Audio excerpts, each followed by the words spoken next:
हो गया। हेलो बच्चों, कल हम लास्ट वीडियो में वैद्युत चुम्बकीय प्रेरण आपसे डिस्कस किया था। आज हम वैद्युत चुम्बकीय प्रेरण पे ही आधारित थोड़े से एक दो न्यूमेरिकल आपको दिखा देते हैं। जैसे कल हमने वैद्युत चुम्बकीय प्रेरण से संबंधित फैराडे के दो नियम पढ़े थे, जिसमें एक लेंज का नियम था और दूसरा न्यूमैन का नियम हमने कहा था।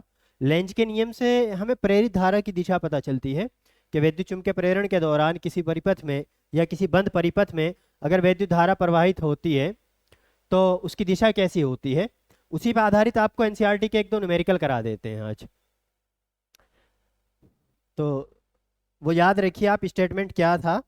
स्टेटमेंट था कि किसी भी बंद परिपथ में या किसी कुंडली में वैद्युत चुम्बकीय प्रेरण के दौरान प्रवाहित धारा माने प्रेरित धारा की दिशा सदैव उस कारण का विरोध करती है जिसके कारण वह उत्पन्न हुई है।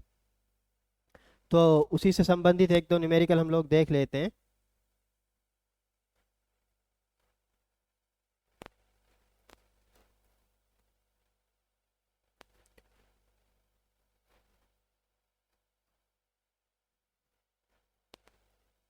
देखिए,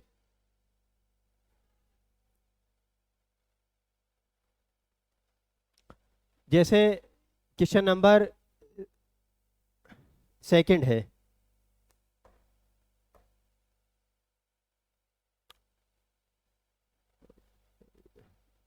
रोकना उसको सर।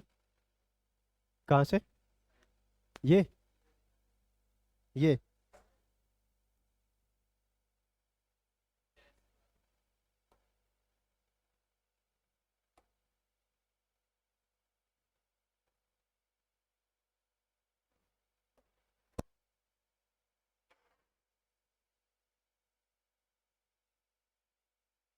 हाँ ठीक।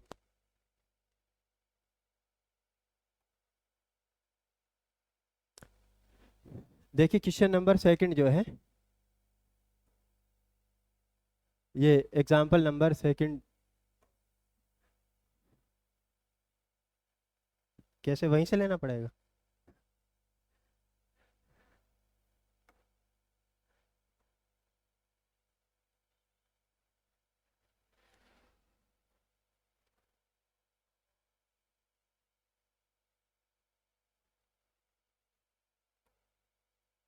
हम्म, ठीक। तो इसमें आपको एक लूप दिखाई गई है। कह रहा है कि वर्णित स्थितियों के लिए लेंज के नियम का उपयोग करते हुए प्रेरित धारा की दिशा ज्ञात कीजिए। हालांकि ये वाला उदाहरण आपको कल कराया भी था, जिसका पार्ट ए है। इसमें आप देखेंगे मैग्नेटिक फील्ड की डायरेक्शन दिखाई गई है और मैग्नेटिक फील्ड ऐसे है, क्रॉस्ड मैग्नेटिक फील्ड है। क्रॉस्ड मैग्नेटिक फील्ड का मतलब वही है कि यहाँ चुंबकीय क्षेत्र की दिशा अंदर की ओर है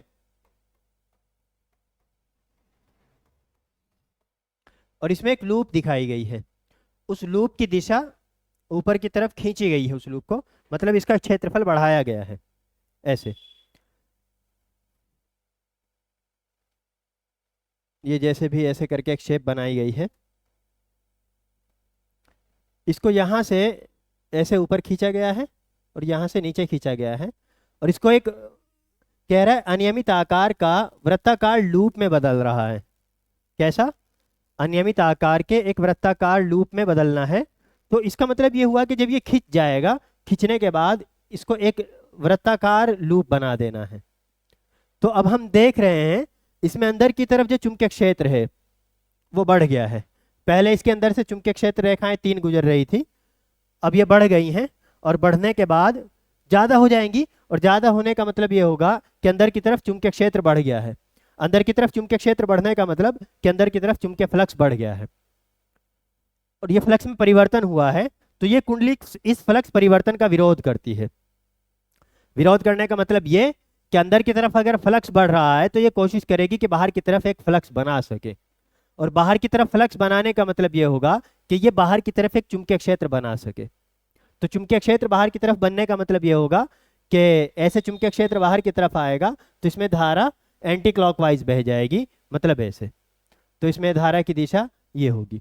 इसने हालांकि यहाँ नाम लिखा है इस लूप का, जैसे ये वाला पॉइंट ए है और ये पॉइंट इधर बी है, ऊपर वाला पॉइंट ये यहाँ कहीं सी है, ये डी है। तो अगर हम यहाँ धारा की दिशा की बात करें तो ऐसे ये वाला पॉइंट यहाँ सी यहाँ हो जाएगा, बी यहाँ बाहर निकल जाएगा, ए ये होगा और डी इस तरफ हो जाएगा। तो धारा कहाँ से कहाँ बहेगी, ए से पहले डी की तरफ जाएगी प्रेरित धारा की दिशा, फिर डी से सी की तरफ और सी से बी की तरफ और बी से फिर वापस ए पे आ जाएगी। तो इसका आंसर होगा प्रेरित धारा की दिशा जैसे इसमें दर्शाई गई है। अच्छा, इसी का सेकंड पार्ट जो है, सेकंड पार्ट देखिएगा। सेकंड पार्ट में जो मैग्नेटिक फील्ड है उसकी डायरेक्शन बाहर की तरफ है, डॉटेड मैग्नेटिक फील्ड है।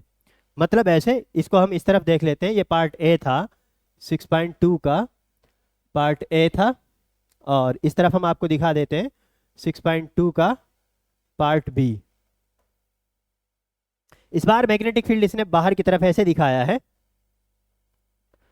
ये अगर आपको ये भी बात समझ नहीं आती है कि बाहर की तरफ मैग्नेटिक फील्ड को डॉट से क्यों दिखाते हैं और क्रॉस को अंदर की तरफ क्यों दिखाते हैं, तो आप ये बताइएगा और पूछेगा जरूर, और पता है तो बहुत अच्छी बात है। इसमें एक लूप दिखाई गई है आपको वृत्ताकार ऐसे, जिसका ये वाला पॉइंट सी है, इधर डी है और ये वाला पॉइंट ए है और ये पॉइंट यहाँ बी है। और ये भाई साहब कह रहे हैं ऐसा कि इस लूप को अंदर की तरफ खींचा गया है, मतलब यहाँ से ऐसे, यहाँ से इधर से ऐसे और ऐसे और ऐसे, और इसकी एक शेप बनाई गई है ऐसे। मतलब ये हुआ कि इसका क्षेत्रफल कम किया गया है, इसका क्षेत्रफल कम किया गया है। तो देखिए बाहर की तरफ पहले मैग्नेटिक फील्ड ज्यादा था, किधर, बाहर की तरफ। अब ये मैग्नेटिक फील्ड बाहर की तरफ ही है, इस बात से कंफ्यूजन नहीं करना है, ये याद रखना है कि मैग्नेटिक फील्ड की डायरेक्शन किधर है। तो अभी मैग्नेटिक फील्ड की डायरेक्शन बाहर ही है, जैसे ही हमने इसका लूप को कम किया, मींस इसका एरिया कम हो गया है, तो ये बाहर की तरफ फ्लक्स कम हो गया है। बच्चे इसी में कंफ्यूज होते हैं, कह रहे फ्लक्स घट रहा है, तो घट रहा है तो बढ़ाएगा, दिशा को भी देखना है कि किधर घट रहा है और किधर बढ़ रहा है। जैसे इस वाले केस में क्या होगा कि बाहर की तरफ मैग्नेटिक फील्ड घट रहा है, तो ये तो विरोध करेगी कुंडली, कुंडली तो विरोध करती है। और विरोध कैसे करती है, कहेगी कि भैया बाहर की तरफ अगर मैग्नेटिक फील्ड बढ़ रहा है, घट रहा है, तो हम बाहर की तरफ मैग्नेटिक फील्ड बढ़ाएंगे। बढ़ाने का मतलब ये होगा कि ये इस मैग्नेटिक फील्ड को सपोर्ट करेगी, और मैग्नेटिक फील्ड को सपोर्ट करने का मतलब ये होगा कि ये बाहर की तरफ मैग्नेटिक फील्ड बनाने की कोशिश करेगी। और बाहर की तरफ मैग्नेटिक फील्ड कैसे बनेगा, जब धारा इसमें एंटी क्लॉकवाइज बहेगी, मींस यहां धारा की जो दिशा होगी वो ऐसे जाए। इसको हम दूसरे पेन से अगर लिखें तो ये वाली क्या है, ये प्रेरित धारा की दिशा है। अगर हम इसकी दिशा यहाँ बताएं आपको, ये वाला पॉइंट यहाँ सी डैश बोल दिया है, ये बी डैश हो गया है, ये ए डैश हो गया है और ये डी डैश हो गया है, तो सी डैश से पहले किधर आएगी, बी डैश की तरफ, फिर बी डैश से ए डैश की तरफ और ए डैश से डी डैश की तरफ और फिर डी डैश से सी डैश की तरफ। ताकि आप ये 5 पॉइंट इसलिए लिख रहे हैं कि क्लॉज लूप बना रही है धारा, क्या बना रही है, क्लॉज लूप। सी डैश से चली वापस सी डैश तक आपको दिखा देना है। तो ये क्वेश्चन हो गया आपका जिसमें आपको प्रेरित धारा की दिशा बताई गई है। आप प्रेरित धारा की दिशा निकालना जरूर सीखिएगा। इसके अलावा आपको एक एग्जाम्पल और दिखाते हैं।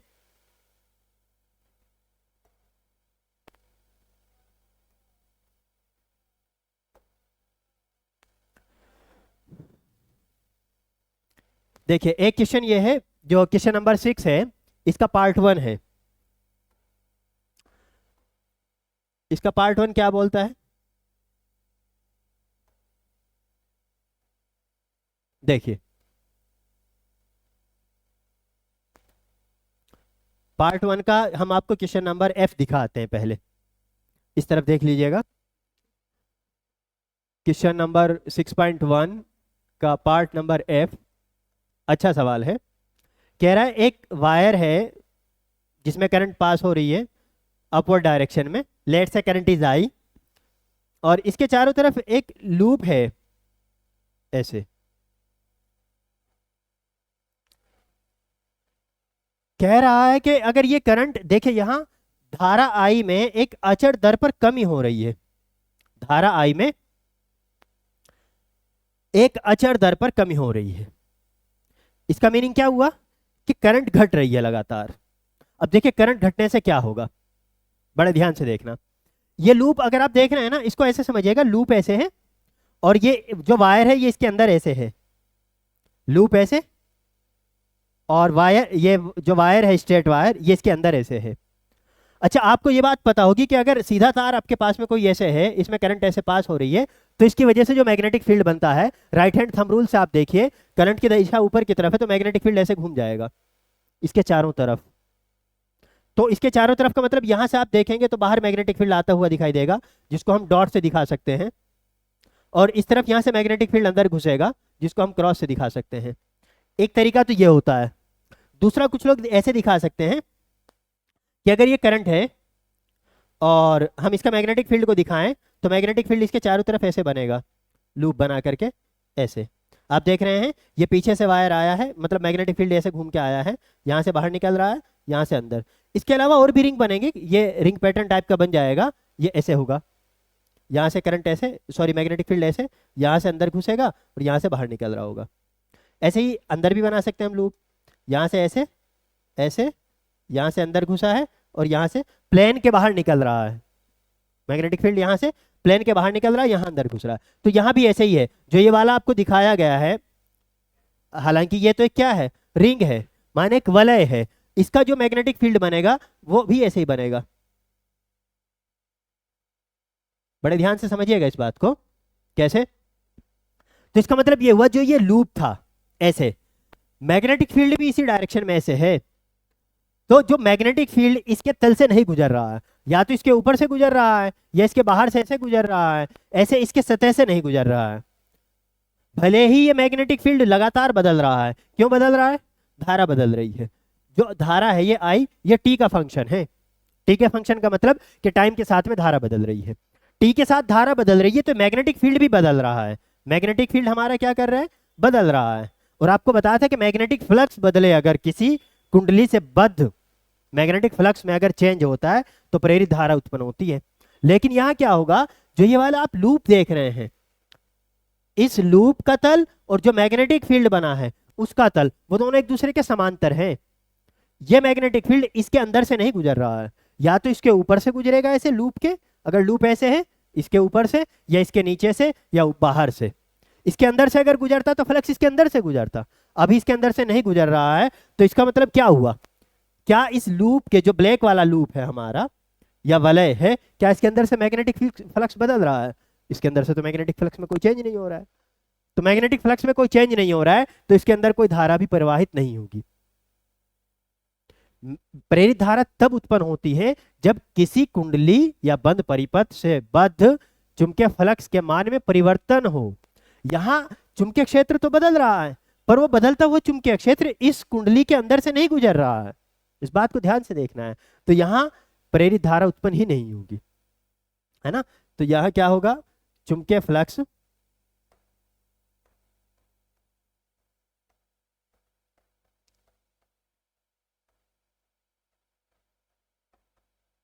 कुंडली, जिसको यहाँ वलय कहा है, वलय के तल में से नहीं गुजर रहा है। नहीं गुजर रहा है तो क्या होगा? इसलिए फ्लक्स में परिवर्तन की दर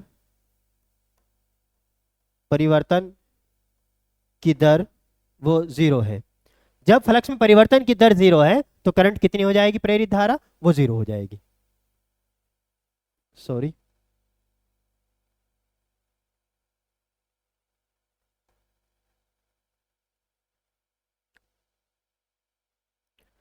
अभी ये क्वेश्चन के आप इसके पार्ट देखेंगे, part A B C D और ई, ये 5 आप ट्राई करिएगा, और नहीं होते हैं कोई क्वेश्चन आपको पूछना है तो जरूर बताइएगा।